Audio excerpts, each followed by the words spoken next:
Find out what it's like to experience the world from above. Fly your own drone today. DroneCloneExperts.com specializes in high-quality, affordable drones. Now introducing their Limitless 2 model, equipped with a 4K camera for stunning Ultra HD clarity, GPS with precision auto return, and up to 25 minutes flight time on a single charge. Visit DroneCloneExperts.com now and enter promo code RADIO to receive 15% off your entire order. That's DroneCloneExperts.com. Hello, Verbal Shenanigans fans. We're excited to welcome a new sponsor to the show. So listen on up. We're embarking on a new year, and that means new sponsors. Since we know many of you are sports fans, you are going to love this. Our newest sponsor of the show is DynastySportsEmpire.com. Say it one more time, DynastySportsEmpire.com. Otherwise known as DSE, they are the world's largest dynasty and keeper fantasy league management company in the world. We're not talking about your cute little home league with Uncle Reno or Draft Queens or Fandouche or one of those other companies. This is real fantasy general managing at its core. If you're tired of your mundane redraft league and have always wanted to retain your amazing team year in, year out, then DSE is where you want to be.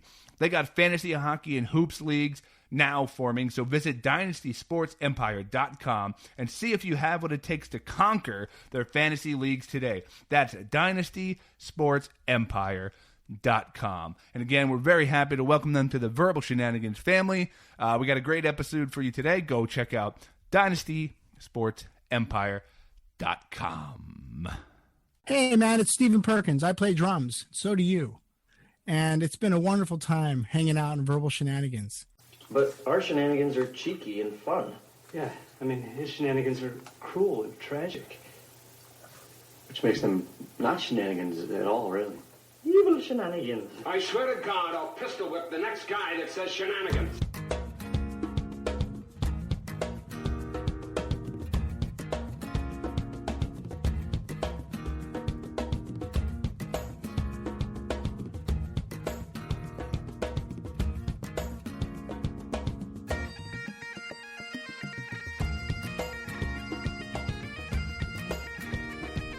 Hey, Verbal Shenanigans back again.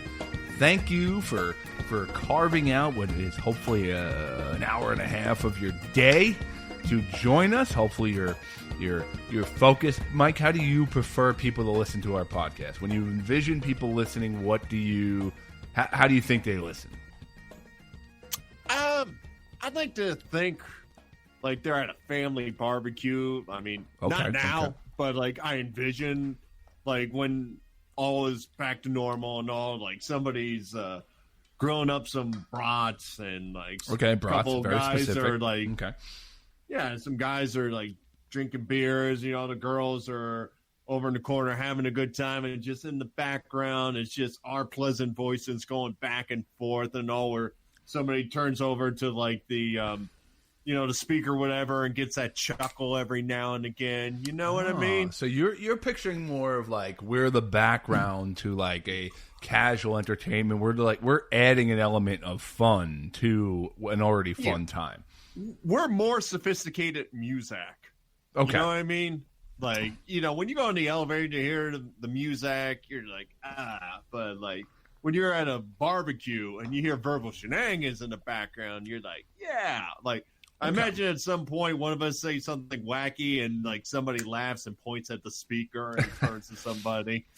So, see, I picture the opposite. I picture listeners going to a very specific room in their house, possibly one that they have remodeled over the years, somewhere around episode 50. And it's got the highest quality speakers, the highest quality lounging chair, maybe not even lounging because I don't want anybody to lose attention or get too comfortable. Maybe like a very upright kind of chair where there's no distraction, maybe like a soundproof kind of room. And people are leaving their kids, their wives, their jobs, and as soon as it comes out on Monday, usually it's been like Monday night, they've been coming out, they say, okay, honey, like, you got to clean the dishes. You got to put the stuff away. You know what time it is. And they focus that hour and a half just solely on us. So you're basically seeing the gentleman like kissing the wife and like, all right, I'll be back in about an hour and a half. He closes the door. He has like his smoking jacket on. Mm-hmm. Maybe he has like a sifter, like a good brandy or Yeah, like a nice cognac. bourbon.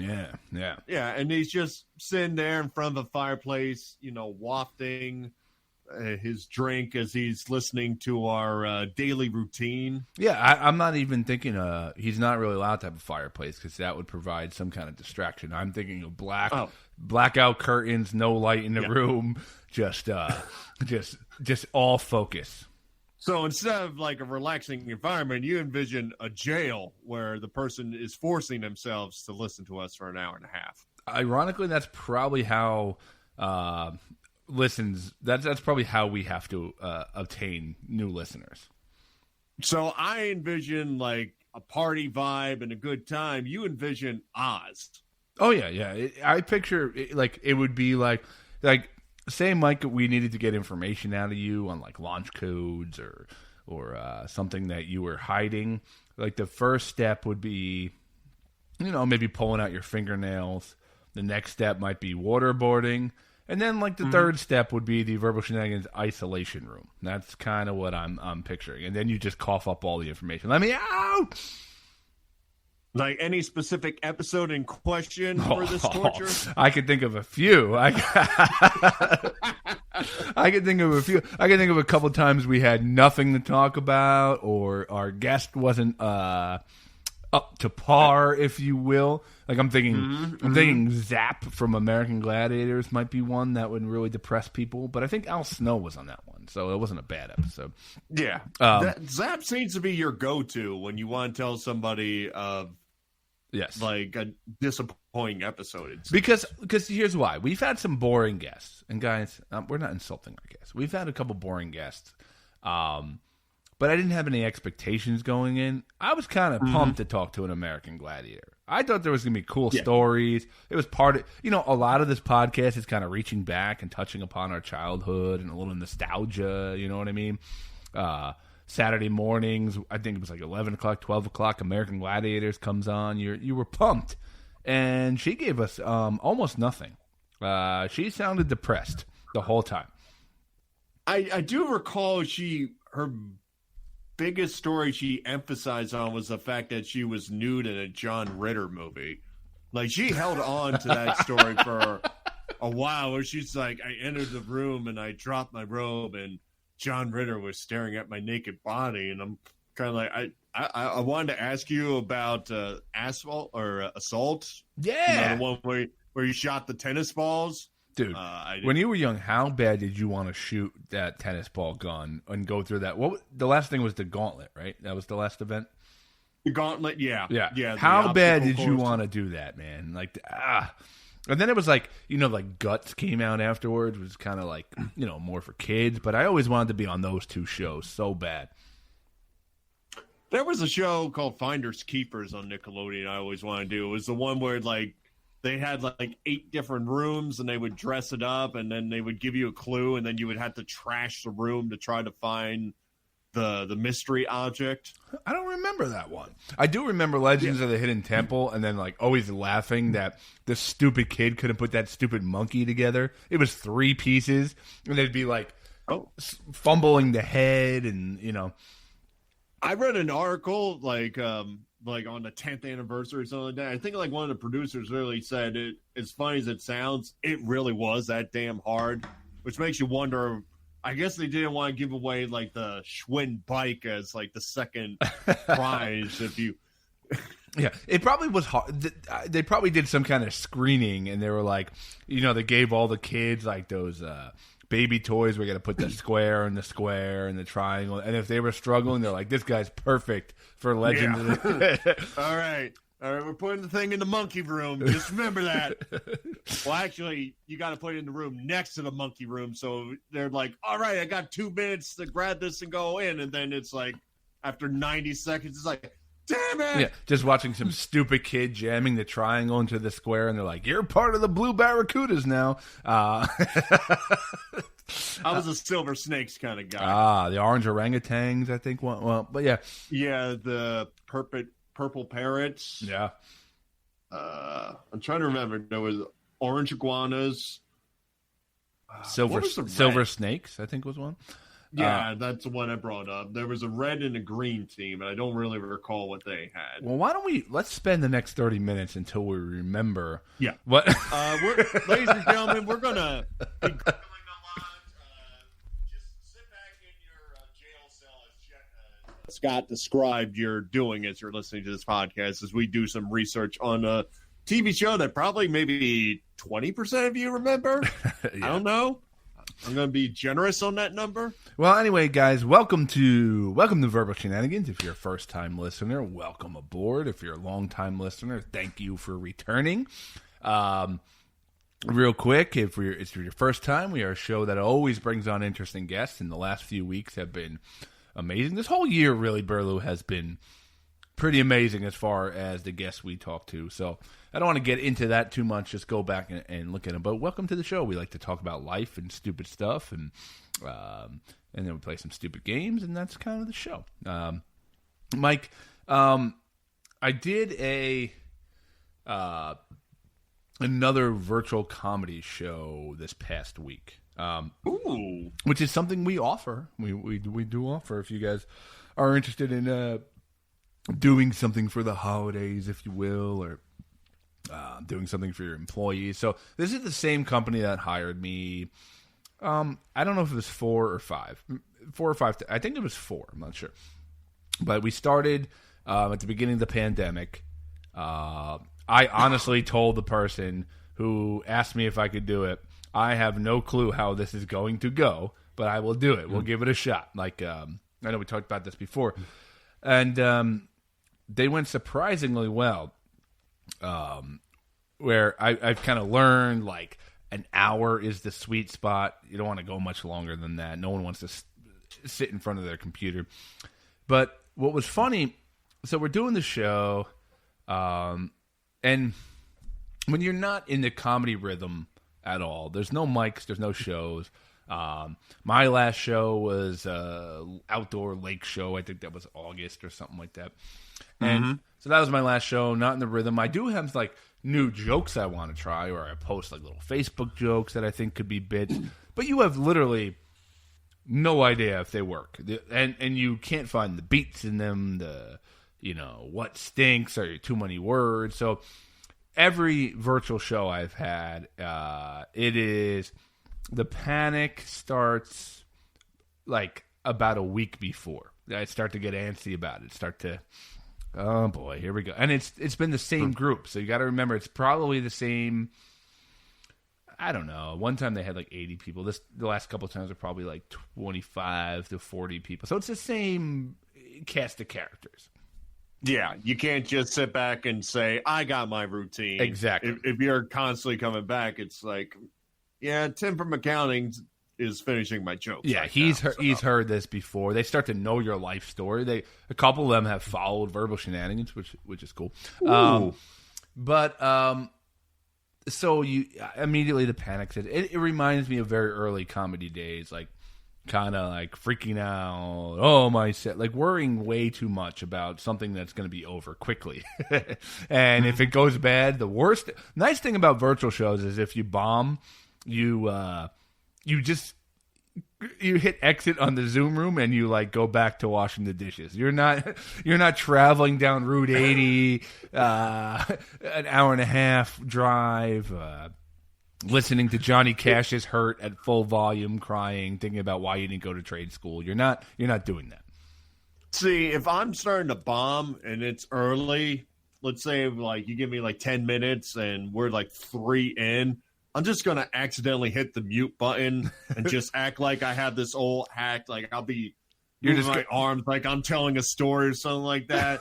Just so it's like you'll drop me off and then I'll have the laugh of I didn't have to finish my horrible set. And 2, I just gave you an extra 7 minutes you have to fill. So you're going with the technical difficulty angle. Like, oh, sorry, my computer dropped out. If I'm going to die, I'm dragging people with me. And Burlew, it's the host of the show. Burlew, if you were bombing, you should just go right to taking off your pants again and doing frog jumps. Frog jumps in your body. That could work. I could see that. That would Wait, kill. Is this interpretive dance? What are we looking at here? Oh, God. Oh, God. Tune into last week's episode to kind of hear what that was all about. But so it's a medical like supplier company there. I don't even know if I ever told this, but if I did, whatever. Bro, did I ever tell you how I got these shows? If you did, you might as well remind me and our listening audience. So here's a weird way the universe works. So I don't know if you remember, like when Facebook first started, it was kind of like you needed a college ID to get into Facebook. Like you needed an email. And I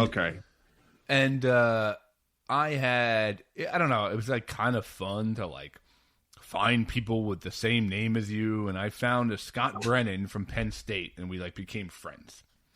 And now I remember the story, but continue. Yeah, it's a pretty funny story. So 15, 16 years later, whatever it is, I get a message. We've been following each other. No other interaction.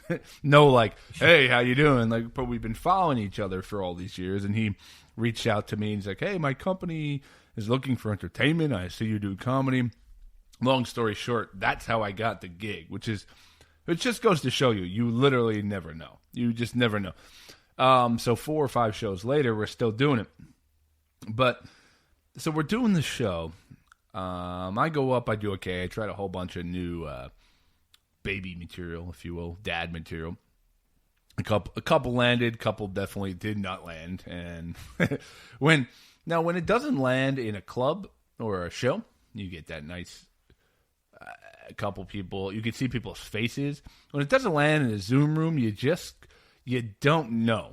you kind of talk yourself like, oh, maybe they didn't hear me. Maybe their mics aren't on. But a couple, they fell on deaf ears. That's for sure. Specifically 2 bits that I can remember that I'm like, wow, that needs some work. By any chance, when the show was over, did you go upstairs and take it out on the baby? Like, did you start yelling at your 1-month-old and no, I thought you were going to add to my life. I literally birthed you for a new 15 minutes of material. You know, well, I didn't birth him, but you pooped all over my couch, and nobody thought that was funny. Good job, Shay. Well, but I'll get to that in a second. So, what was funny is, so the first comic that goes on was Joe Fernandez, a good friend of the show, and he's doing really well.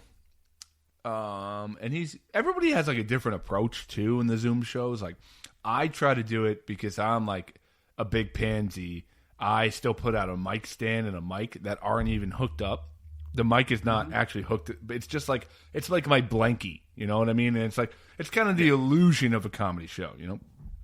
Kind of get yourself in the environment to get your vibes and juices flowing. It's funny because I've been on shows where the sound would go out and, people would just deliver it without a mic. Like, for some reason, that petrifies me, not having the mic in my hand. I don't know what it is, but it's just maybe I'm so used to it, and I kind of use the mic a lot.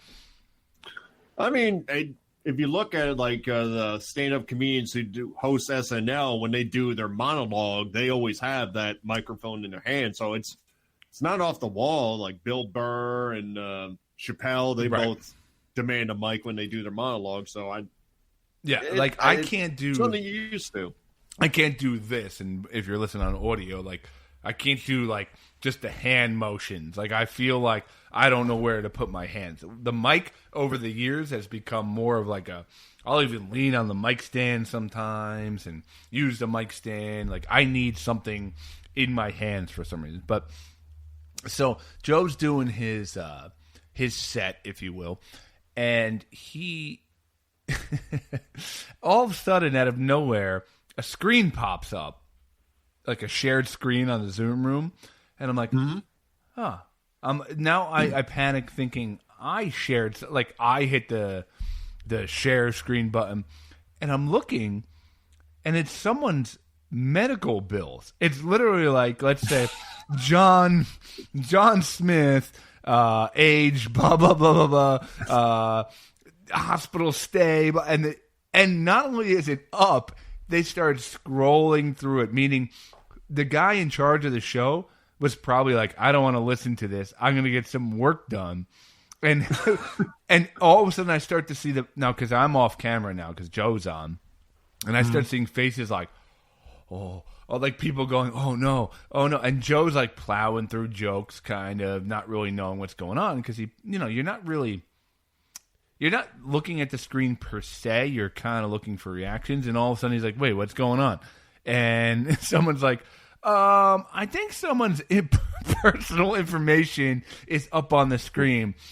And it turns out it gets the biggest laugh of the night. It gets by far the biggest laugh of the night. See, I think I would use that. That's almost like the new crowd work, where it like comes up and like, well, what's this Tim Smith into? Where'd you get chlamydia, Tim? Like, I would just be plowing into that. Yeah. Oh, bring it back up. Bring it back up, please. Yeah. Wait a minute. Who else in the office got chlamydia? Hold up.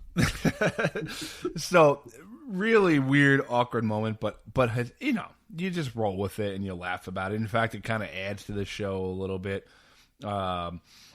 So that goes on. And it's just so funny. Like, people, there's little things that happen in these Zoom shows that are funny. Like, people don't change their names sometimes. Like say we were on a Zoom call, me, you, and our friends, and you change your name to like the Burls or something like that. Just messing around.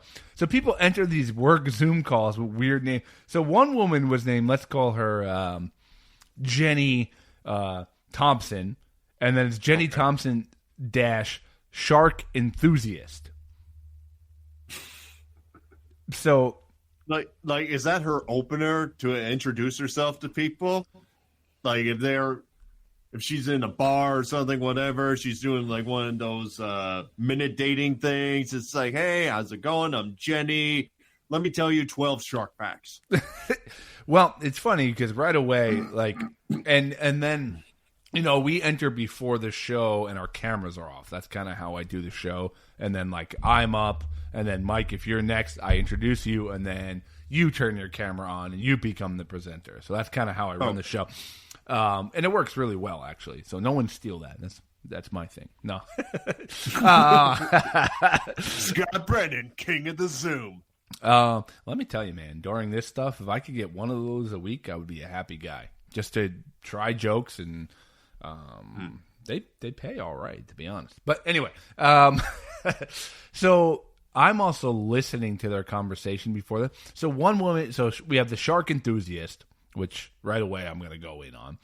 Then one guy is just sitting there holding his kid like this, just bouncing him up and down in the camera, and like everyone's laughing. I'm like, this kid is killing, and he can't say a word. Then, which is odd because I know some comedians who can't say a word and they don't do as well. Oh God, I mean, that kid did way better than I did. I would tell you that. And then there's a person sitting there talking, going like, this is the conversation I'm hearing. They're like, oh yeah, I figured out what's wrong with my dog, and I'm like, oh no, like what's wrong? I found out his phobia is he's afraid of cardboard boxes, and there was some name for fear of cardboard boxes. And so right away I'm listening to all these things, and my set I didn't get to any jokes for 6-7 minutes because I'm just addressing the weirdness.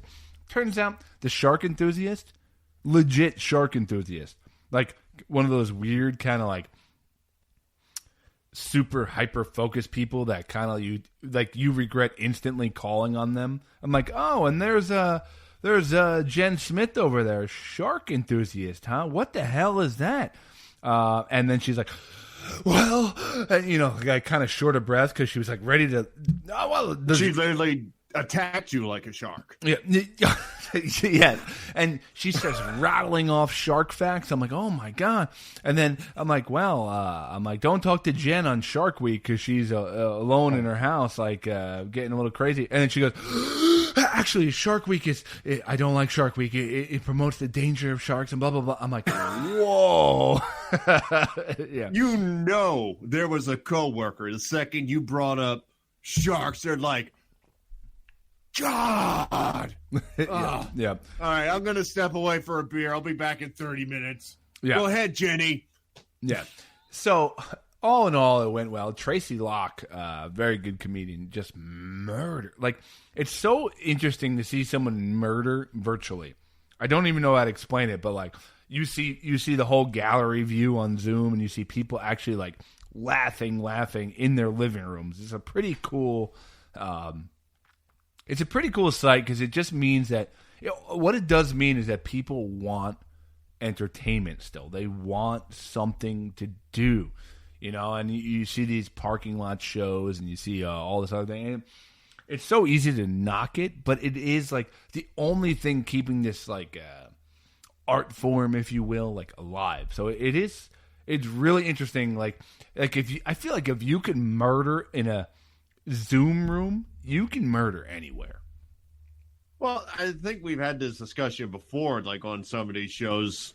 I think the best thing to go into these is don't expect anything, but go in there to destroy. Because if you get the confidence there, like when you go back to your regular stage where you're comfortable there shouldn't be anything stopping you from like going to a new level from there. And I think like Burlew, if you were still doing comedy, I think you would get so much out of doing the Zoom thing because it just teaches you that, I don't know, it just teaches you, it's taught me a lot. Like it's taught me to relax and like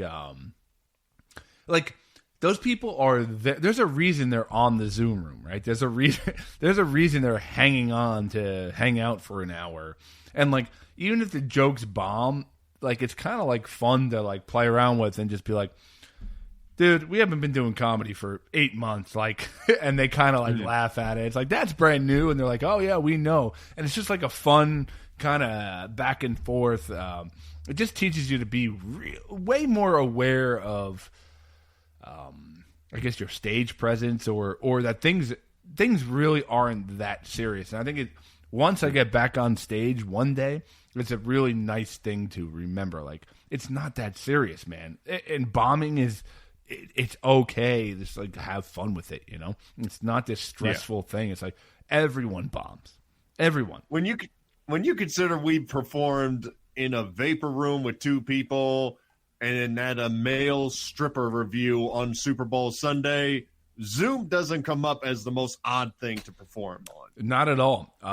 And what's really cool, so before we get to our guest, so the shows have been going so well that today I'm sitting and I get a call and it's got something Tennessee on it. And 9 out of 10 times I would never pick up the phone. I'm just like, it's some junk call. Pick it up. I go, hello. And they're like, hey, my name is Kelly. And someone from your Zoom comedy show recommended my company to do the same thing. We're really interested. We want to do something for our employees. And sure enough, I just booked another Zoom comedy show in December for a company in Tennessee. Look at you. Look at you. It's just interesting. It's like, and I told her honestly, I said, she's like, so what do I expect? I said, look, it's not going to be this rip-roaring comedy club, but it is going to provide some entertainment.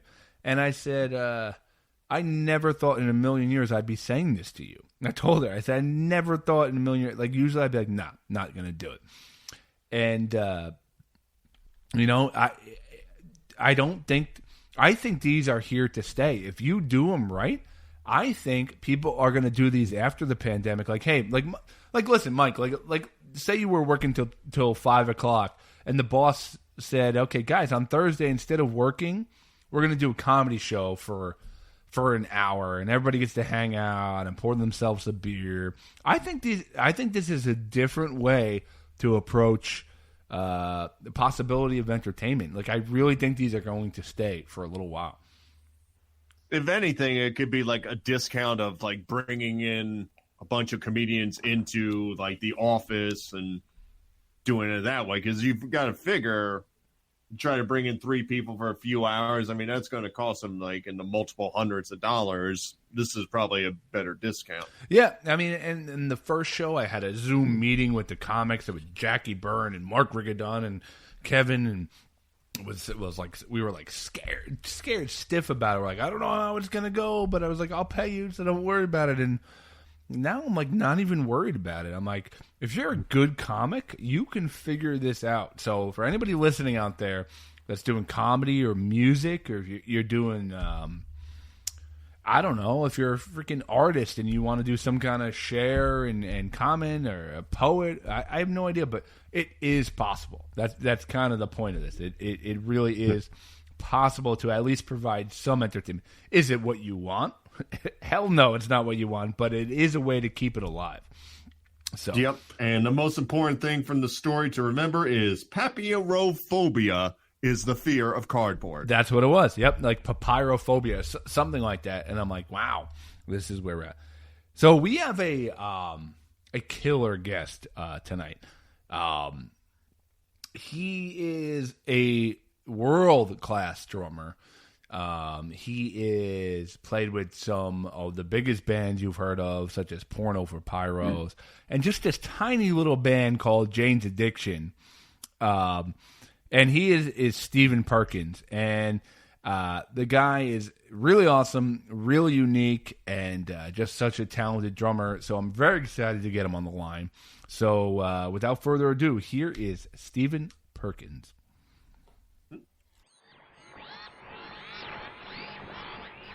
Hey, fellas. Stephen, what's going on, man? Steven! Good afternoon. How's my mic? I just turned it on. It sounds pretty good to me. Sounds Good great. volume? Yeah. Not too much? Yeah, definitely. Steve, that's Mike, and I'm Scott, and thanks for giving us a few minutes, man. Yeah, let me just check this light a little bit higher. A little bright on the forehead. How's that? You look great. You're great. You look stunning. Yeah, I got one of those 5 heads. Dude, I'm with you, pal. I'm with you. I got a big Irish melon here. Trust me. In high school, I was voted most likely to recede.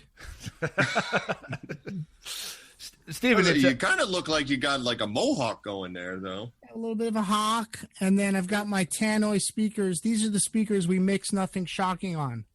Really? That's unbelievable. Awesome. I got an amazing amp called the Parasound amp, and then these tannoys. Everyone's listening to music on their phone, and I'm still I still want to hear some. I want to hear some balls when I hear my music, man. I agree. Like I listen on my phone like too much, and even just like it's headphones. so simple. And then when you listen on like a good stereo, you're like, wow, I kind of missed this. You're like, I missed this, the highs and the lows that you completely missed. Everything's so compressed. The full frequency, the mids and the lows, you're not going to get on a phone. You'll get plenty of highs. Yes, treble. But Stephen, it really is it's an honor to speak to you. It's cool. You've had several iterations of your music that I have listened to throughout my life. So it's really cool to get to sit down and talk with you. I guess I'll start in the present time. We've been talking to a lot of musicians during this pandemic and whatnot, and we're finding a lot of really cool and a lot of cool art is coming out of it, and a lot of people are writing and whatnot, and then some people are also kind of miserable and finding writer's block and can't. They're not inspired and they've lost their tours. And I'm curious how you've been dealing with, as a musician, as an entertainer, during this time, during this break of obviously live stuff. Have you committed to writing? What's your process been? Well, with technology, I'm really taking advantage of the home studio I have. And I'm doing a lot of file trading where someone will send me a tune, and usually just a click track, no drums, no notes. And I can go to town here at my studio. I've got timpanis and gongs and drum set and hand drums. And so that has been quite a fun creative time for me to be alone with tracks. It's, you know, it's different not to be able to bounce off people and get that immediate reaction and have that spontaneous mistake happen and then make that the most important part of the tune when something by accident somehow unfolds. Right. But it is it's been a creative time here at the house. And as far as feeding my soul, I always think about the 50s when rock and roll just started and people were dancing and Thin, you know, Miss Dizzy, Thin Lizzy, and, you know, splishing in the bath and dancing around the clock. Twisting the night away. It was a good time, you know, and they were celebrating after WW2 and everybody in America had, you know, washing machines and refrigerators and cars. It really wasn't until the 60s, in America at least, when Vietnam hit, the music went dark. And you had the Grateful Dead and the Doors and Jefferson Airplane and Lou Reed in New York. And a lot of things were happening because of their friends were going to Vietnam and not coming back. So the music started reflecting that. Now, if you think about what came out of England, they were still living in WW2 rubble. You know, their cities really weren't built up very quickly and people didn't have much like we had in America to pull from. So their music was dark immediately. And you had, you know, Cream. And of course, you know, the Beatles and the Stones, they had happy moments, but there was a darkness to it. Right. And the Animals. But I think when things go dark, you're going to have this light at the end of the tunnel of great novels and painting and photography and movies and music and lyrics and poems. And I'm hoping that this will be the time where we kind of go introvert, take this pain and this uncertainty and this friction and all this division, and hopefully from there we can come out with some really deep art. I think it's got layers and layers, and you can really dig through it. And there's nothing wrong with swing music in the 40s because, you know, the WW2 was over. You had Benny Goodman and you had all these great dance songs, and then rock and roll hit and people were just having a good time in the high school and teenagers. But there is something to say about, you know, it, not that it was safe in the last 5 or 6 years, but there's a lot of repetitive music and a lot of stuff sounded the same. And I'm hoping now there'll be something very diverse coming out of this. And, you know, as a drummer, I'm an athlete. I like to hit things. I've got this romance of my sticks in my hands and hitting something. So I've got a lot feeding that energy right now. And it's, you know, I try to turn the negative into positive as far as putting it into my drumming and rhythms. And, you know, as a young man, I loved jazz drummers because they were so creative and every drummer sounded different. But no one in my world was playing jazz. Everybody played rock and roll, and I loved rock, but I couldn't find anybody that played piano or saxophone or flute or trombone. Right. It was a guitar with a Marshall stack and a bass with an Ampeg rig. And so, you know, there's that sense later on as I got a chance to meet new musicians and find out maybe I can play with a saxophonist and an upright bass player. Okay, I got to learn about dynamics. There's nothing amplified, you know, and now people are using, you know, the technology today, and this incredible drum rhythms are coming out of a computer. How do I compete with that? So I have to get into that mindset. Right. And you know, in the 80s when new wave was really popular, I loved a lot of the bands and a lot of the drum tones were incredible, but I was really attracted to new wave bands that had real drummers, B-52s, The Cars, you know, even Peter Gabriel, Missing Persons with Terry Bozzio.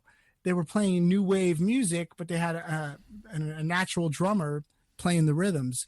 So I love that hybrid. So I'm looking, even in the studio here today, I've got my electric drum kit and my keyboards, but I've also got my drums, and I want to be able to hybrid that together. Yeah. And I think in a large scale, just like kids today are online doing school and they're not on the play yard bumping into each other and making friends, you have to learn how to marry technology with the human heart somehow. And so that's really, you know, I think I've been learning how to do that better and better, and taking this energy, like I said, this friction that we all feel, and hopefully channel it into some good music and good art, and let that reflect, you know, and it is a reflection of what we're going through. It goes right into the music. And, some of my favorite drummers sometimes don't play in the greatest bands because they're just so fantastic. The band is almost, secondary. And then the music to me becomes more important as I discover the band.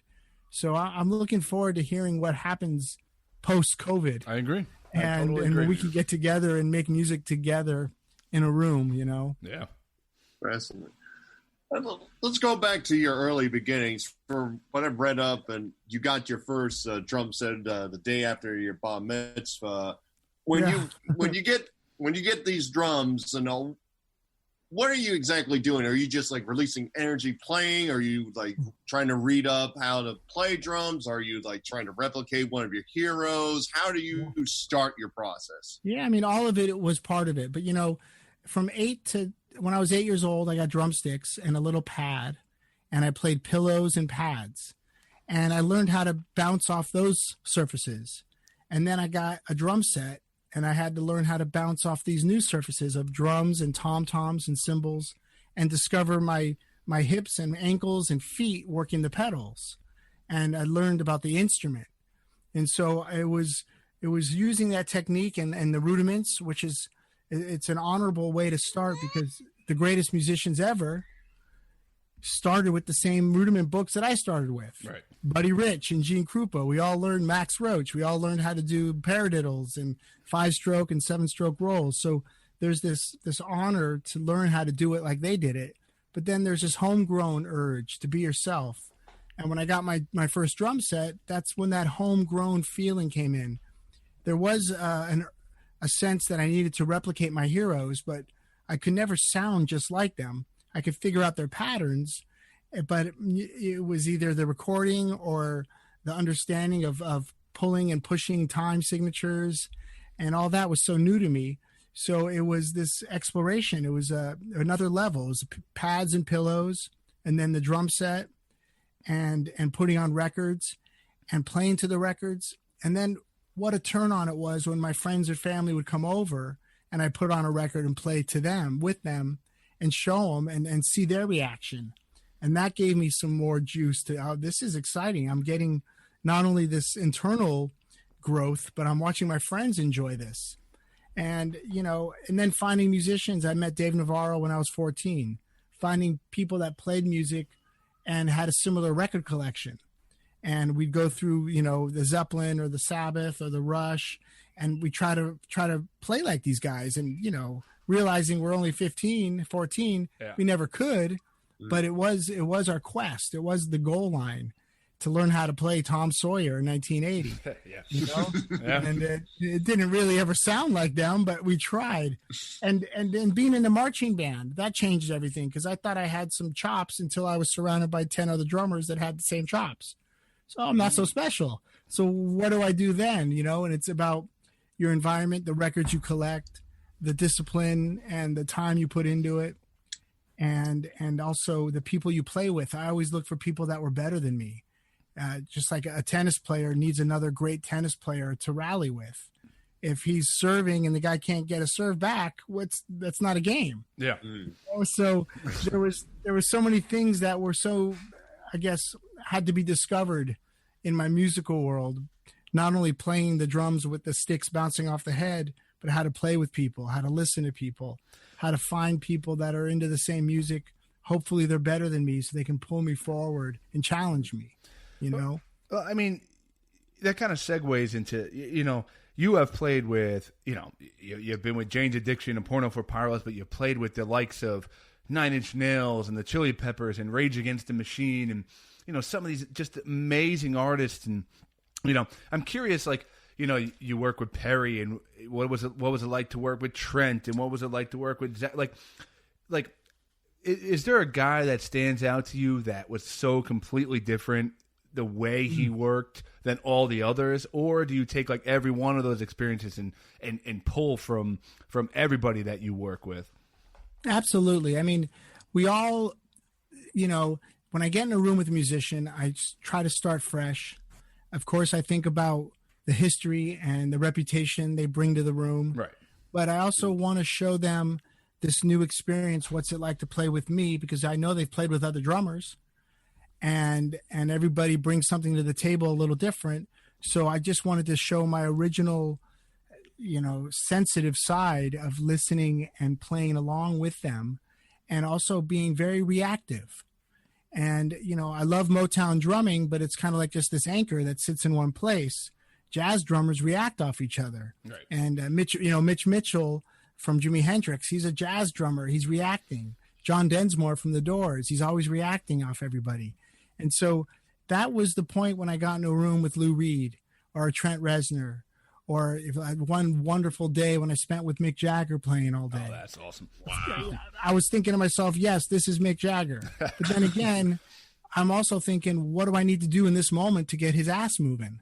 And Charlie Watts, Now, does it take a lot to get Jagger moving, or is it just instant? Like, is it? Well, it was a big band, actually. There was a piano player, a keyboardist, a horn section, bass player, 2 guitar players, backup singers, and Mick. And so there was a lot going on, but I did focus on the way Mick moved, the way he used his voice and the patterns that he would use for the syllables, and the energy or the dynamic he would use to sing these moments. And I would try to just capture and hone in on that. It reminds me of going on a date with a girl. She's been on a date with other guys, and she's been in many restaurants and many movies, but I want to show her my style of taking her out, where my favorite restaurant, my favorite movie theater, my drive on Mulholland Highway, and what the greatest view is of LA. So I tried to get this personalized, I guess, in a sense, give him a postcard from my heart in a way, and give Mick Jagger the real me, and give Trent Reznor the real me, and also listen, what do they want from me? What do they, every comment they say, take it and use that to my advantage to make a better experience for everybody. And, playing with Lou Reed or Mick Jagger or Ozzy Osbourne is fantastic. It's unbelievable. But also playing with a 20-year-old kid who's just up and coming is also the same experience. I want to do those same things for that moment. And I think one of my favorite moments ever was with Lou Reed. We worked on a song, me and the bass player, for about 3 hours before we got there, and we perfected it in our mind. He showed up and he said, "Oh, I don't play it that way anymore. This is the way I play it. Different tempo, different tuning." And so I was just like, okay, cool. This is a wonderful moment for me to be fresh and actually start something brand new with Lou, and not try to replicate what I heard on the record over and over, but let's see what happens today with the tune. And he taught me a big lesson, be in the moment. Don't try to, replicate what happened in 79 in New York City. It's 1994 and we're in California. What do you bring to the table? So that's, I think, to be in that moment is really the most special thing you can do as a musician, is to be aware, to be alert, and also not think about the past or the future. It's like dancing. You can't think about the song about to end. You're just dancing to that beat at that second, and then something's going to come around the corner, but don't predict it. Just move. Yeah. Let's talk a little bit when you joined Jane's Addiction. I mean, everybody associates you as a drummer, but technically you came in replacing another guy, from what I read, just didn't show up for rehearsals. I'm just kind of curious, like, was that opportunity where you go into it saying, okay, this is going to be my big break, or was it just like another gig? And kind of talk about how you brought Dave Navarro into the band. Well, me and Dave had a high school band called Disaster, and that was 81, 82, 83, 84. And we actually were obsessed with the Sunset Strip. We'd go there and watch bands, and we think all you have to do is put flyers up, book a gig, and get on stage. That's what they did. So we were doing gigs at the Troubadour and the Roxy and the Whiskey and all these great LA spots. And we actually saw Jane's Addiction play. My girlfriend at the time, her older brother is the bass player, Eric Avery. And so Perry was 26, Eric was 24, and me and Dave were just 17. And their drummer was in another band called KFK. And he was certain that KFK was the next big thing. So he said, I'm going to go with KFK.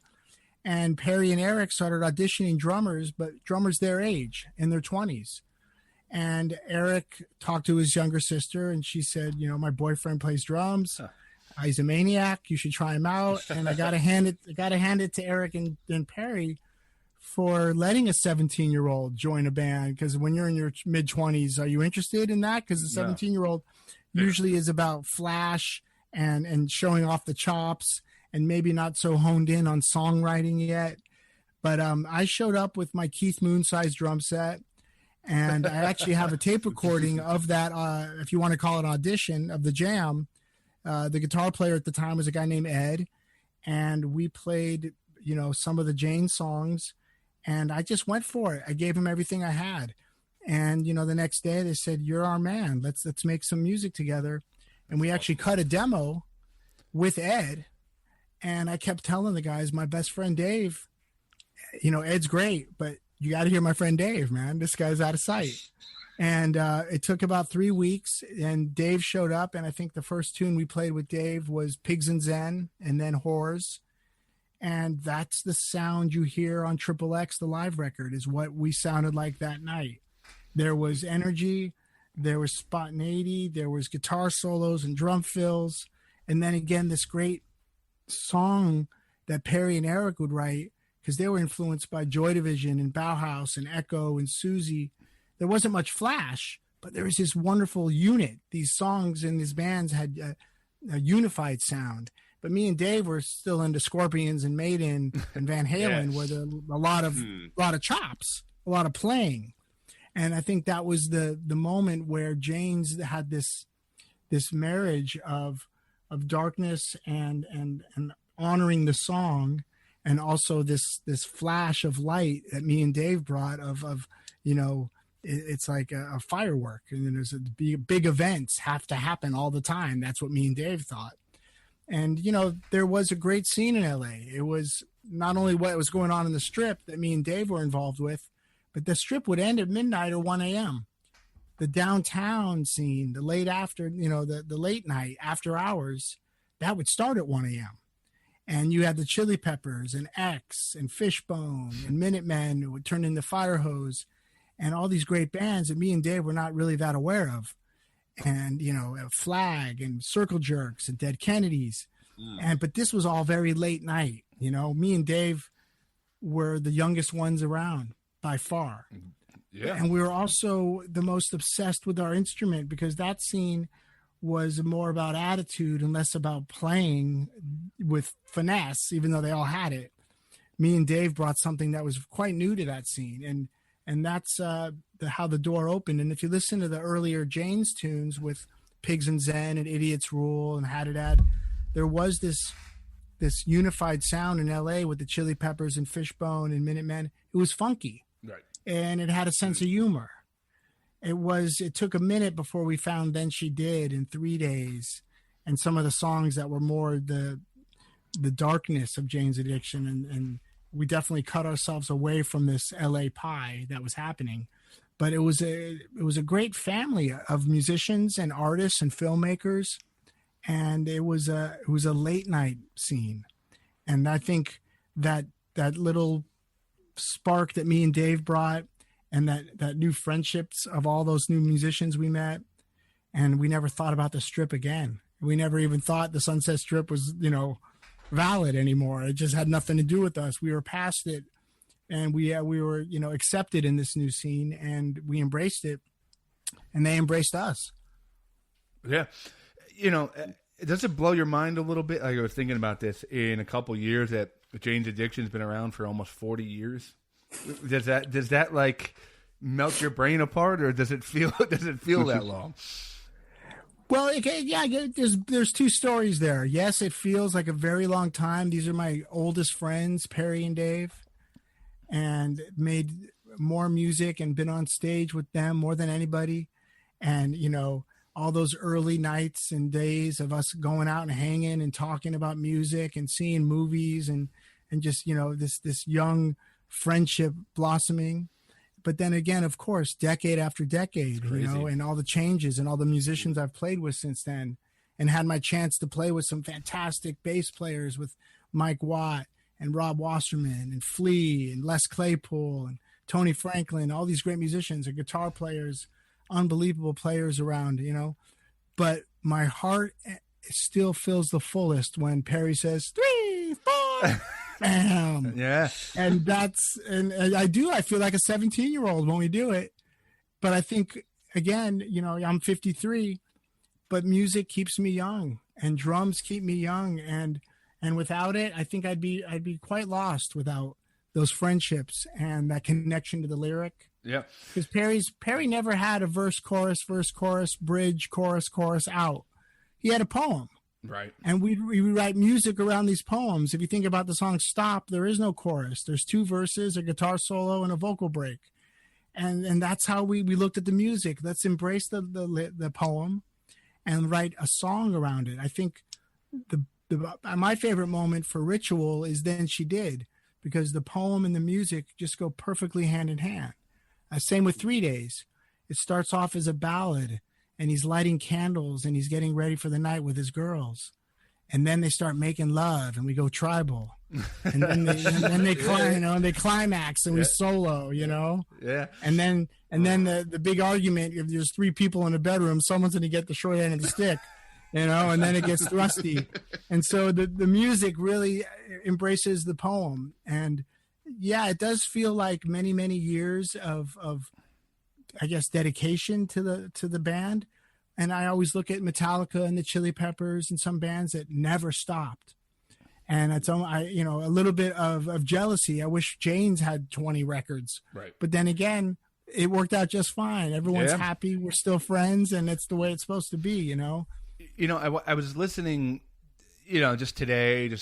I knew we were doing the interview and listening to some Jane stuff, and the live version of Jane Says comes on, which arguably is one of the best live versions of any. To me, it's always better. I think it's better than the recorded version.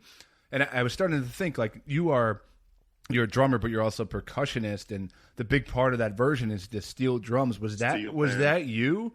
Of course. Was that your idea? And like, what? Yeah, like, I mean, like, we did Jane Says on the Triple X record, right?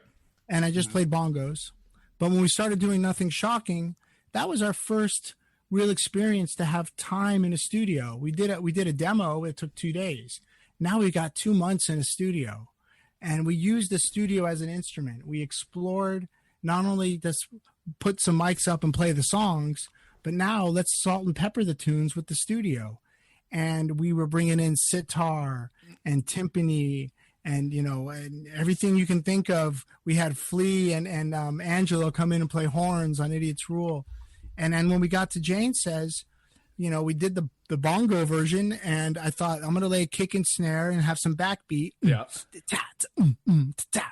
And I mean, we were definitely this thread of reggae and even what Bad Brains was doing, the marriage of this Jamaican earth connected to hard rock music. And you can hear that in Ted Just Admit It, this unbelievable not dubstep, but dub moment, Yep. And so we would explore, how to make these songs like an onion and give them layers and give them different melodies and give them different textures.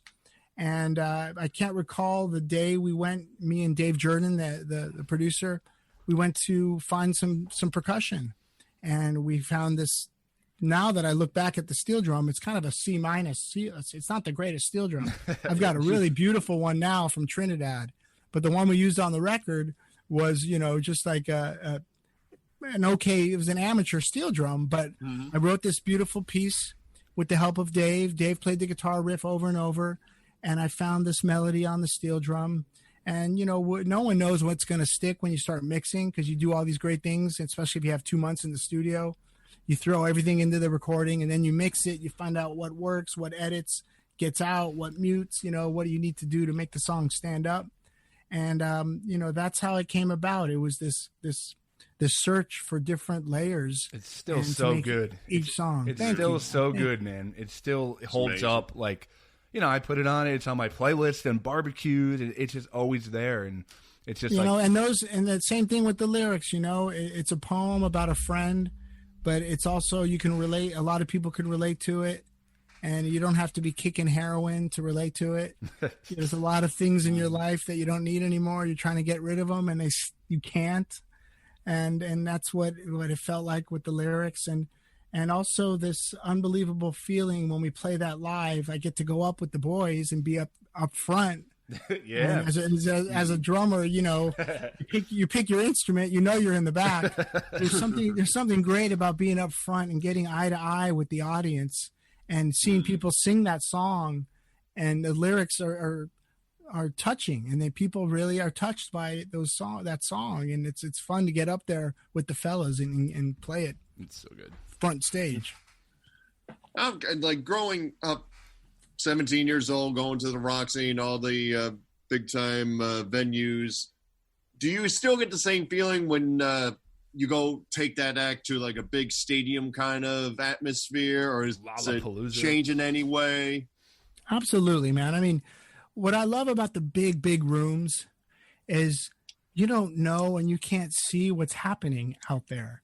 And people are having this great experience. You're just the soundtrack. And when you play a small room, most of the people there are there to see the band. They know every lyric. And at like an outdoor festival, it could be a 3-day festival. Someone's doing a bungee jump at the end of the football field, and someone's on a Ferris wheel. They didn't come to see you, but they can't get away from the sound. Yeah. It's there, you know, and you're imprinting your music into these people that maybe or may or not be there to see you.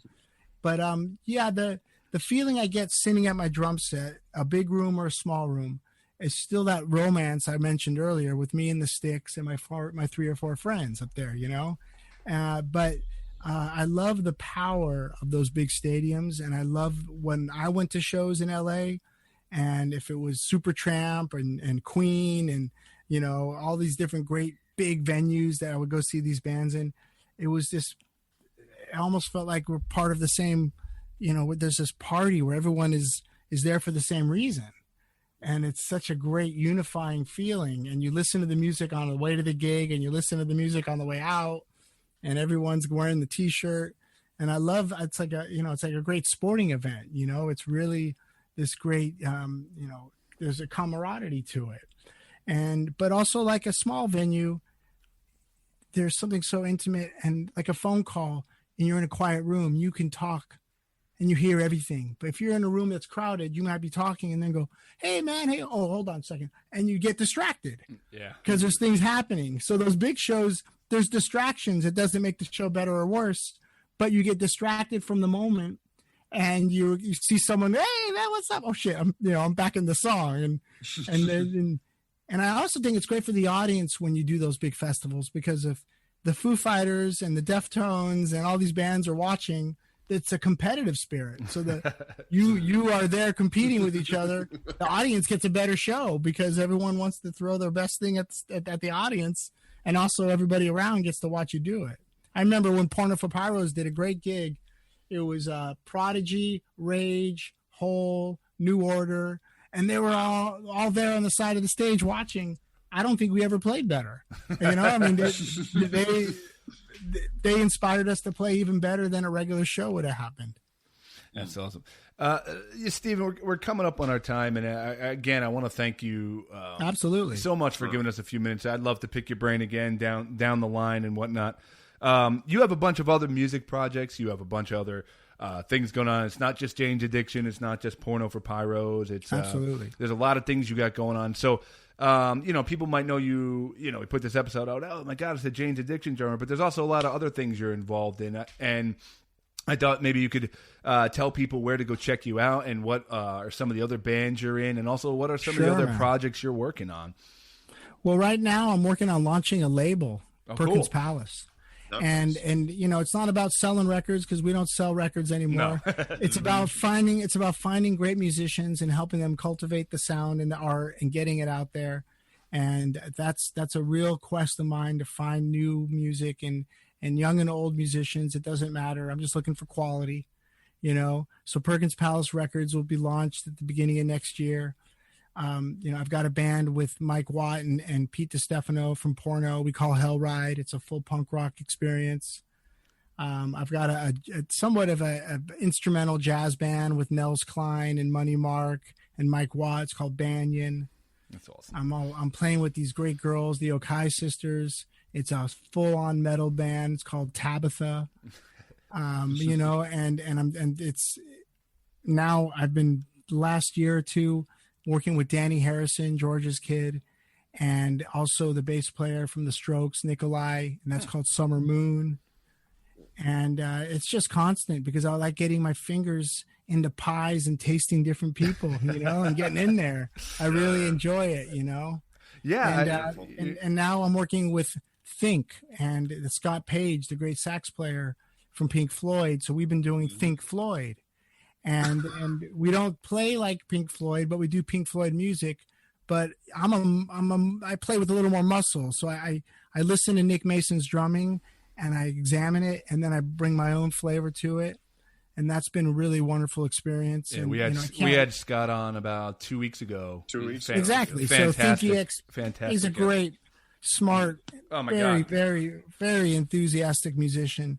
And, like I said earlier in the interview, I always wanted to play with jazz players that played sax and trombone and flute and piano. And then hanging out with Scott Page has brought that to my world. That's so awesome. there's many, many bands, many musicians, and I've got a 10-year-old son who's playing guitar. I just want to supply some good beats for him and let him write. Yeah. And so, and then, if, to find me, Stephen Perkins drummer on Instagram, at Stephen Perkins for Twitter. I'm always posting, I guess, in a sense, a positive, heartfelt message on those things. If I want to go social, I want to talk about what turns me on and what's going to turn on more players, just like Perkins Palace Records. I just want to meet new musicians and help them get the music out. That's awesome. Steve, thanks so much for your time, man, and really stay safe out there. And hopefully, before you know it, you're rocking Lollapalooza again. Before Sounds good to me, man. Thank you so much. You just did. That's right. That's right. In August, we did the stream. Yeah, and it was cool. Porno For Pyros hadn't played for 24 years. Wow, it's been that long. We did the porno songs on a front lawn in Laurel Canyon, and then Jane's Addiction. We went to a studio in L.A. called Third Encore. Recorded 8 songs, and both of those experiences were like a B12 shot to my life. Man, it was great for me. God, 24 years. You're making me feel Jesus. Steve, thanks so much, man. Stay safe out there, and we'll talk to you soon. Peace. Thanks, man.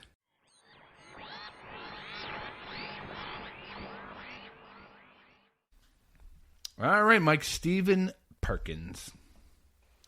Hell of a drummer. Hell of a guy.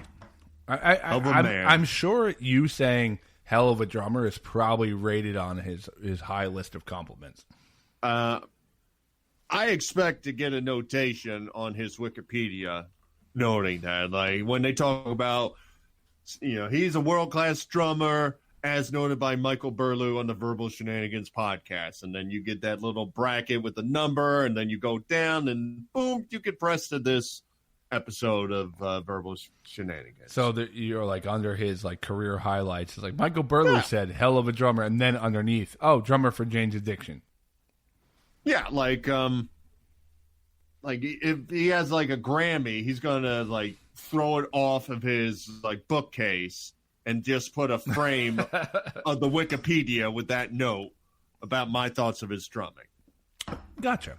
Yeah, I'm sure that's going to happen. Funny story real quick. So one of the bits I did do on that comedy show, I forgot to mention, I was talking about how, like, so to get the baby to sleep, I put on like white noise, like just, and like it's like sounds of the uterus. Just now it sounds good on a cell phone and like a Bluetooth speaker or whatever. And like, it's like today I get in my car, I plug my phone in to go to like listen to podcasts on the way to work. I don't know if you've ever heard womb noises when you left your volume all the way up at like 50 or whatever the hell you were jamming to the day before. It is absolutely frightening. All of a sudden, I get in my car. It's like,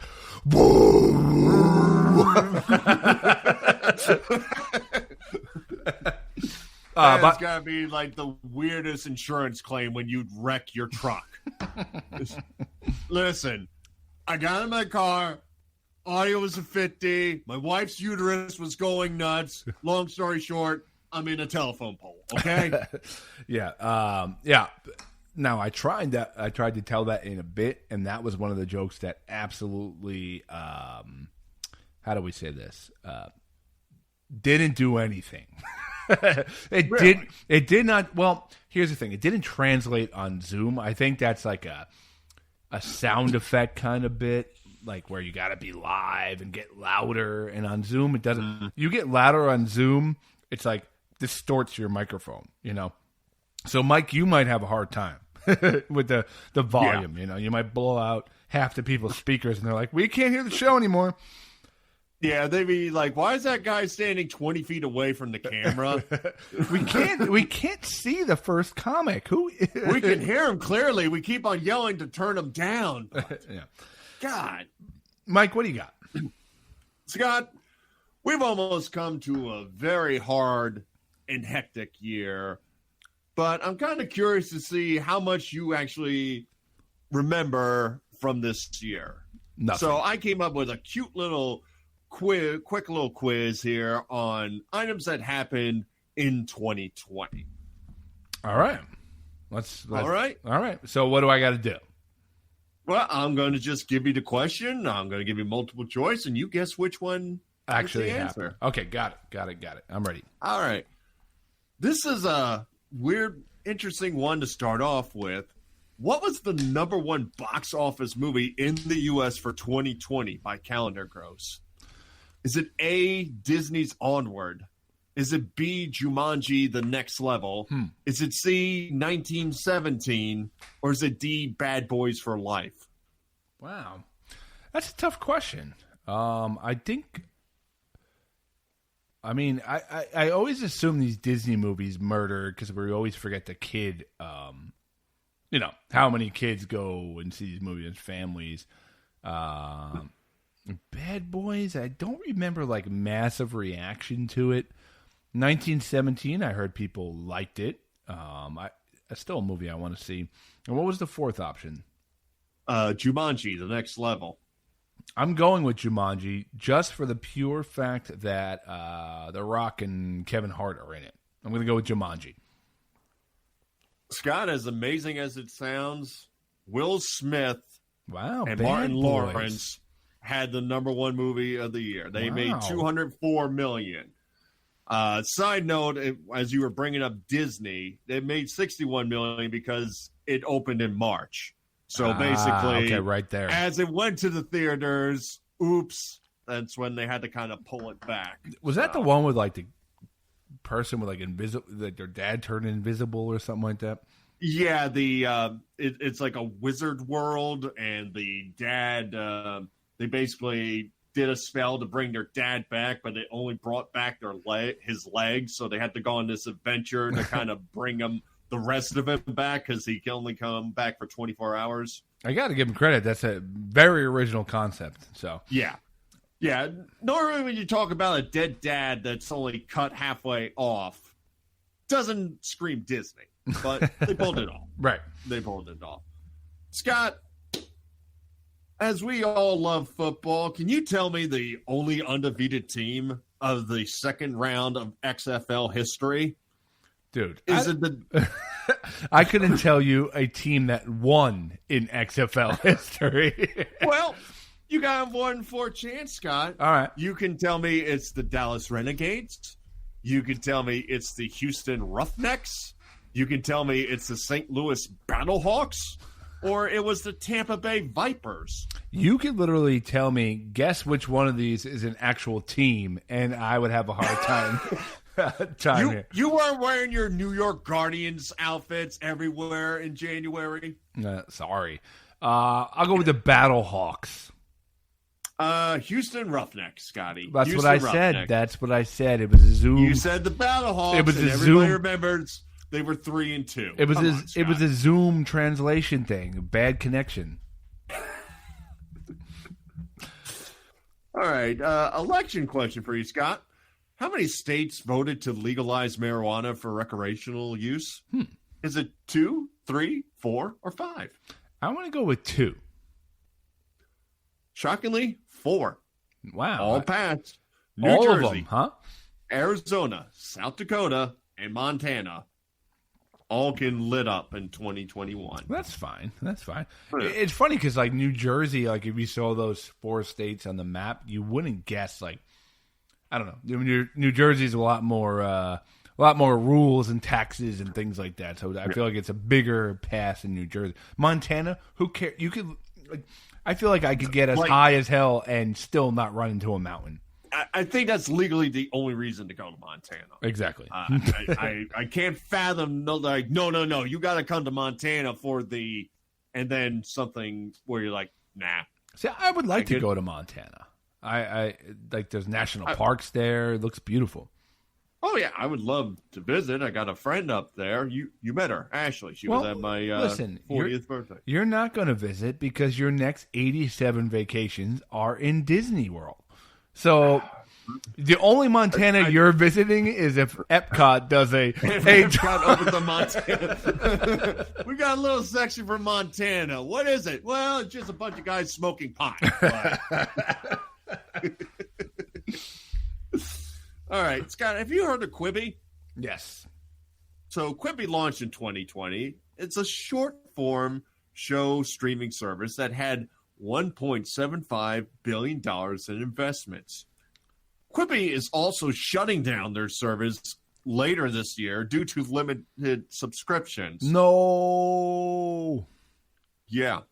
So when that happens on December 1st, how long did Quibi last from launch date to closure with $1.75 billion invested? Was it 160 days, 200 days, 240 days, or 280 days? And what was their whole thing? Really short, like content? Yeah, it was kind of like Snapchat meets YouTube kind of deal. Like they had some shows on, like they brought back Reno 911 on there, but their whole goal is to be like, you're going to get a television series, but it's only 10 minutes long. Yeah. I'm going to go with 200 days total. 240, Scott. You got to give them some credit. Come on now. $1.75 billion. You think it only last 200 days? Come on now. Everyone here is like, please, you guys, please go on Quibi. Please put the please put the podcast solely on Quibi. We got like 6 days to make it happen. Going back to the election, Scott, what state voted the most for Kanye West? Was it Tennessee, Colorado, Minnesota, or Utah? Wow. My first instinct was it was going to be like California just because there's so many people there. There's no way it's Utah. I feel like they're so buttoned up over there, possibly. So what were the other 3 options were? Tennessee, Colorado, Minnesota. I feel like Colorado, they're baked all the time, so they got to be like, yeah, Kanye, whatever. So I'm going with Colorado. They gave him 8,000 votes, but our 8, boys over in Tennessee gave him 10,000 votes. Tennessee. Wow, I might have to bring that up for my Tennessee comedy show. There you go. I gave you your opener. Yeah, Look right? at you. Scott, you're not doing too good. What else is new? Not doing great. I think I've done good on like 3 of these quizzes before. So, all right. In March of 2020, the last of the Australian wildfires were extinguished in New South Wales. When did these fires start? Was it July 2019, September 2019, November 2019, or January 2020? So easy. November. Is it really that easy? No. Scott, they started all the way back in July of 2019. They went 9 months with fires. I remember someone the Buckleys. We interviewed the Buckleys and we were talking about Buckleys and Kathy Tate. We asked them about that. Yeah. Well, I don't have a time. I'm bad with time anyway, so. You're bad with quizzes too, Scott, because you're 0 for 6 on our final question. So I got my fingers crossed for you. But if I heard the final question is like a bonus one, and if you get it right, you get 7 rounds worth of points. Okay, I mean, I guess that will bring the audience then. All right, to close it out, one of the biggest shows of 2020 as we all know, was Tiger King. Yes. Scott, how many years was Joe Exotic sentenced for the murder to hire scheme that he good one. did for Carolyn Baskin? Was it 15 years? Was it 22 years? Was it 31 years? Or was it 48 years? I'm between 15 and 22. I want to say 22. Scott, in your weird logic of how these quizzes go, you just won 7 rounds. Perfect score, years. everybody. Perfect score. Once again, dominating the quiz scene. 22 years for Joe Exotic. Once again, Scott wins the quizzes because he is that good. That's what it comes down to. I make up the rules, you know it. Well, listen, there were no rules going the other way either. If I lost, I didn't lose. There was nothing for me to win. So it was the honor of like you could have ended this call and be like, "Hey, babe, I got 5 out of 7 right on Burlow's quiz tonight." And she would have been like, "Why were you wasting that time not taking care of our child? And why did you wake me up to tell me that? 5 out of 7 is a great number. And why don't you have clothes on? I don't get." I'm doing frog leaps, okay? Burlow, before we go, I got to ask you a question. All right. So, you're a big NASCAR fan. I am. Huge NASCAR fan. Probably the biggest NASCAR fan I know. All right. Burloo, are you going to ask me about a toaster strudel out of curiosity? I am going to ask you about a toaster strudel. Go on. Tell our fans. So I see this news story pop up, and immediately I think of Mike. I go, okay, we got to discuss this on the podcast. Well, let's emphasize you thought of Mike because of the NASCAR part before we continue. Before we even move a muscle, he thought of this about Mike because it was NASCAR. You may continue with the story. You know what's nice? I have the edit button, so I can just edit out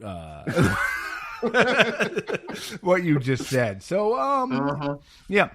Okay, so you know the story, I assume. But the headline that popped out to me was NASCAR Truck Series racer wants you to know the swastika that he drew on a toaster strudel pastry was taken out of context. So, now I don't even know how to say his name. Is it John Ramu? Josh Ramu, I want to say. I don't really know the driver that well, but that's how I guess to say it. Okay, so on Thursday, whatever day it was, NASCAR Josh Ramu or Ream posted a photo of his evening snack with what looks like a racist design on it. Remo posted a photo to Snapchat showing a swastika design on his toaster strudel. First thought is I didn't know people were still down with the toaster strudels. Like, I remember those when they came out when we were younger, and they were all the rage. You got the pack you toast, and then you got the little plastic thing with the icing on it, and I would always mess it up. I'd rip it open while it was hot, and it would just glob onto like one side of the toaster strudel, and I couldn't get. By the way, did you see the image? I'll just show it to you. Yes, I did. It's okay. Clearly a swastika. I don't know what else he could say it is. He could be like, yeah, it's a worm with long, bendy arms. You all don't remember Earthworm Jim? This is clearly, I was a classic Sega player, and this is what Earthworm Jim looked like. Now, the toaster strudels, I did learn, like, eventually the key was to poke a really tiny hole and then use it like you could squirt the icing to design. But it took me a long time to learn to master the toaster strudel. Also, I haven't heard of a toaster strudel in 15 years. It's been a while. When the story first started, it's just like he's suspended indefinitely, and it didn't come out like exactly what happened. And then it was like something put on social media. So your first thought is, okay, maybe because a couple of guys who are conservative kind of pushed boundaries on their like Twitter and stuff like that, and I got them in trouble. So that was the first thought. Right. And it took like a good like 2 or 3 days to find out, because then it was like, oh, it was something you put on a Snapchat, and again, nobody specified. So again, you're like, what the hell could he done on Snapchat? Who does something on Snapchat that makes you lose your job? Yeah. And I honestly, God, I think it took like 4 or 5 days of me like trying to refresh this story before I finally found said image on there. Well, let's not call him guilty yet, right? Let's hear from his side of the story. The 30-year-old driver said that what happened was, I made a toaster strudel. Can you imagine, like, you're doing a press conference and that's the first thing you got to lead with? Yeah. Like, you think of the famous ones where it's like, I did not have sex with that woman, or I am not a crook. Nowhere in there did you figure in, like, famous historical press conferences, I was making a toaster strudel. And it's impossible not to read this in a weird Southern accent. I'm sorry. What happened was I was making... I was making me a toaster strudel. So I put icing on it. I put icing on it arbitrarily. So that right away, he's trying to go for vocab.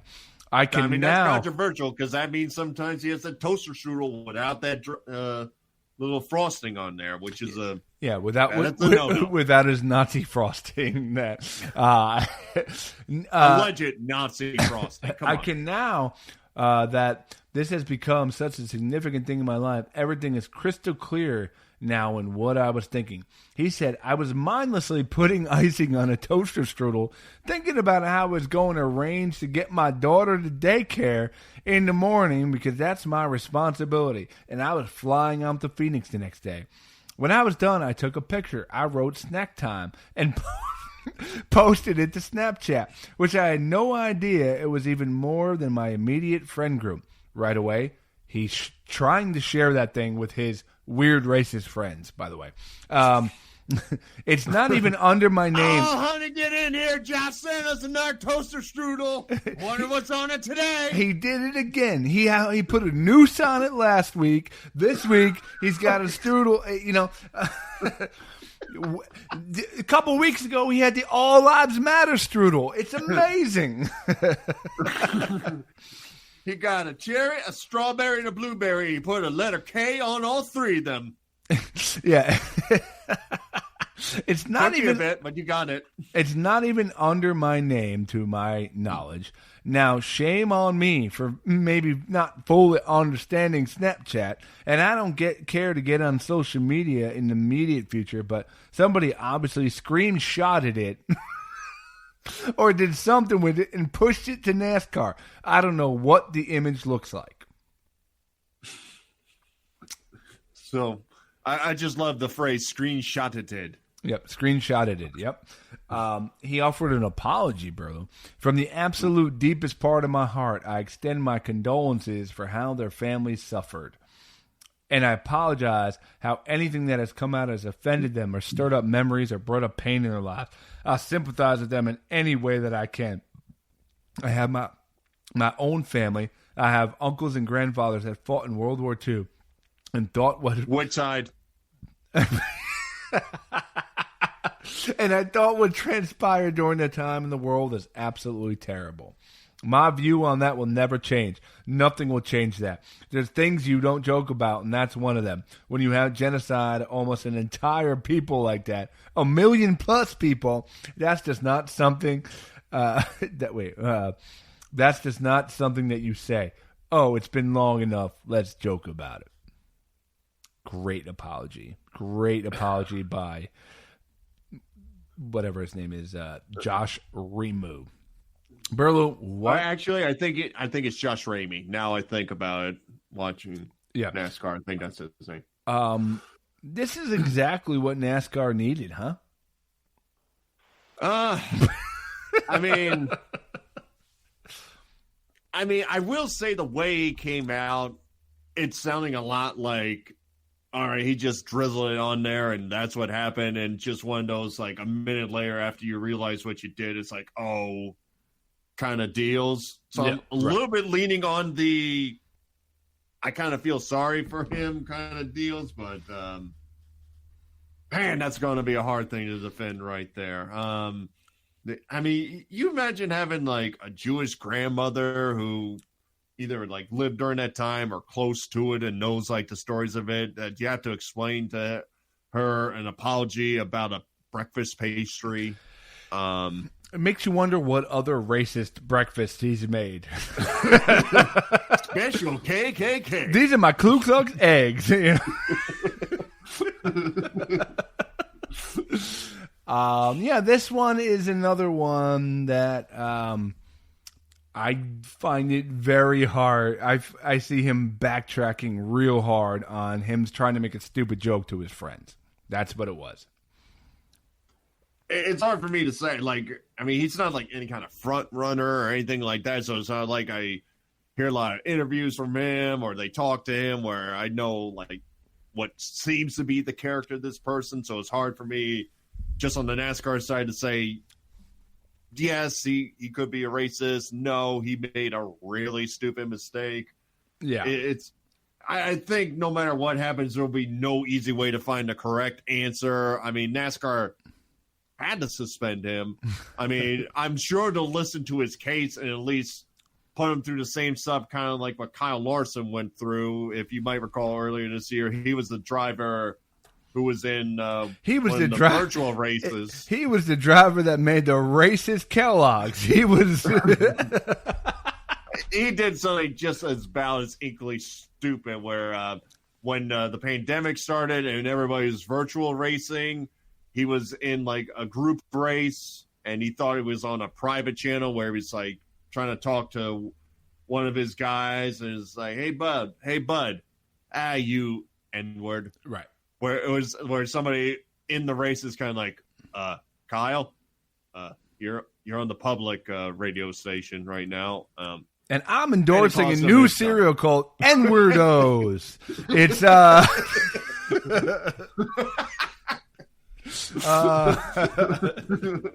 It's it's basically alphabets with just the N letter.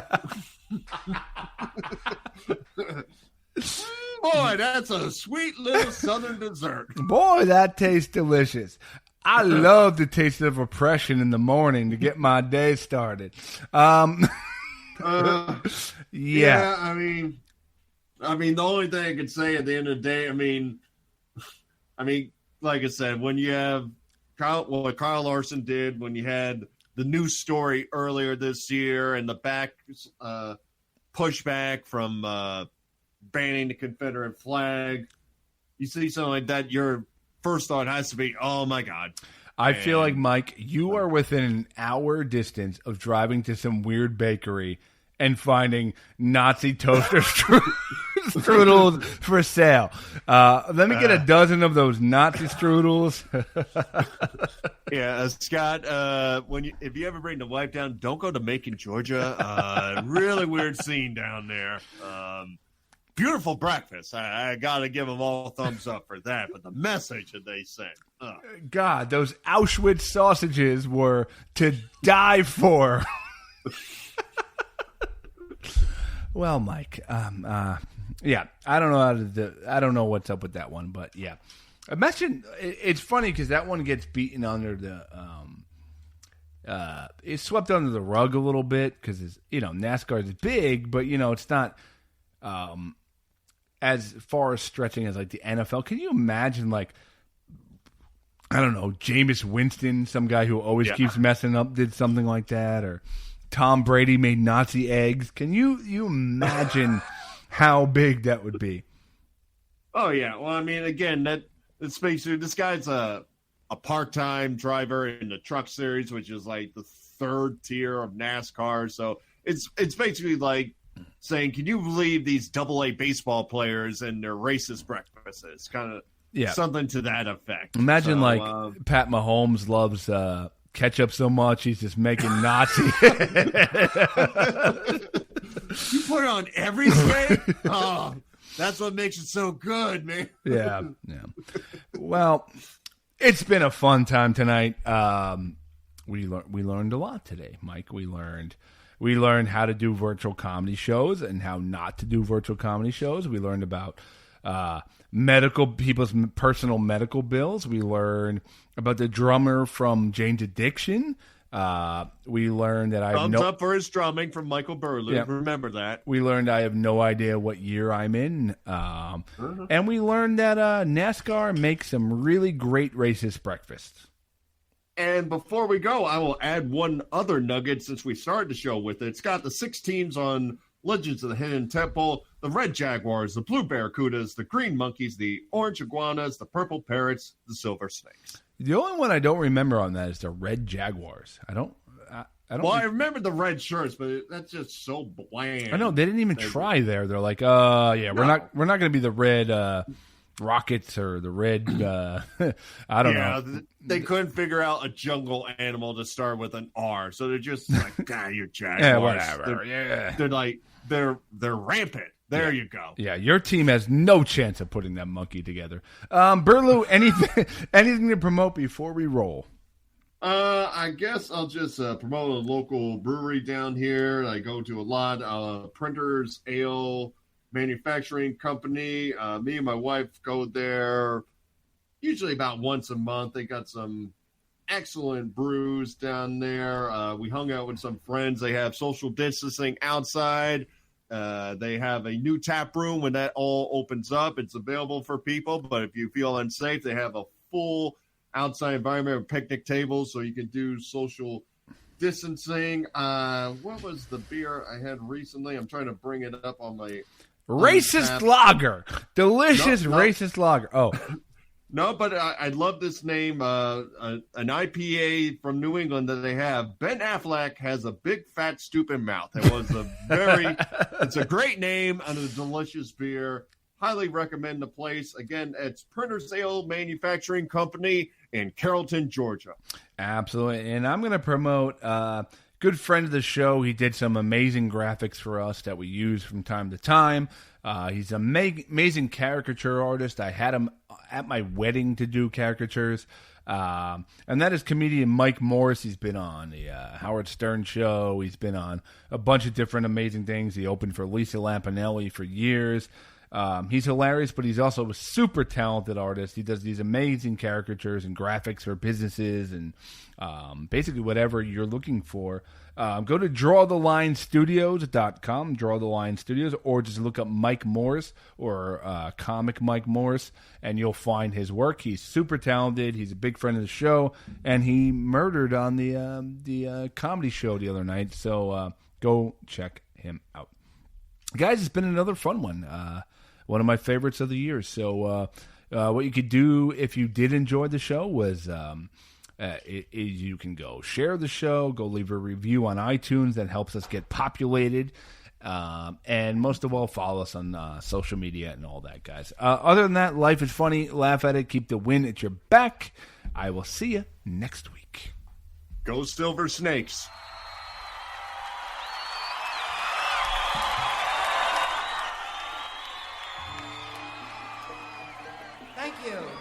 Thank you very much.